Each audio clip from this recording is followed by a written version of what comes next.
Email. It's both a major convenience and a ceaseless distraction. But regardless of how you feel about it at the present moment, one thing's for sure. It's an unavoidable necessity.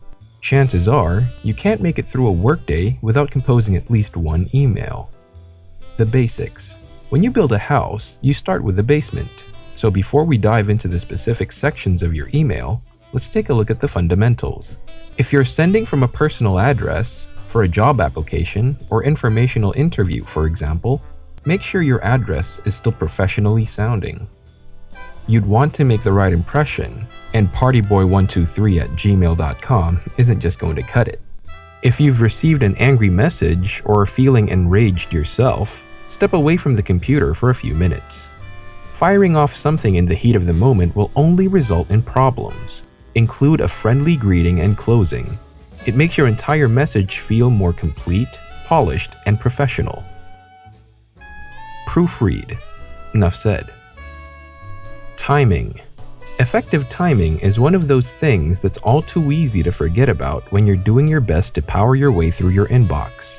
But if you've ever received an immediate one-word response to a thoughtful, lengthy message, or you've waited weeks to get a reply you were anxiously waiting for, I think you'll agree that timing is worthy of a little more consideration.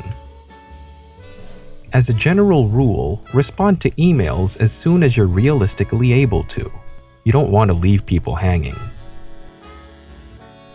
If the message deserves a little more time and thought, try not to fire off an immediate response just to get it off your plate. Instead, reply and confirm that you've received it, and notify the sender that you're going to take a little bit of time to think things through. One tip to help you keep your responses in check is that the faster you respond, the shorter your answers should be. Recipients. Seemingly endless email chains. Coworkers who continue to CC you on messages that have absolutely nothing to do with you. Those teammates who seem to have no clue what that handy BCC field is for.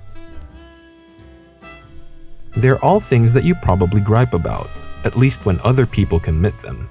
But let's turn the spotlight on you for a minute. Have you gone against any of these etiquette rules in regard to your recipient list? Proceed with caution when using reply all, and only use it when everyone in that thread needs to be updated. You've been warned. Don't be afraid to use BCC, especially in the instances when you don't want all of the addresses or recipients to be visible to everyone. Here's a handy rule to keep in mind. Listing someone in the to field means that you expect a response. In contrast, if you CC that person, you're simply keeping him in the loop of your message to others.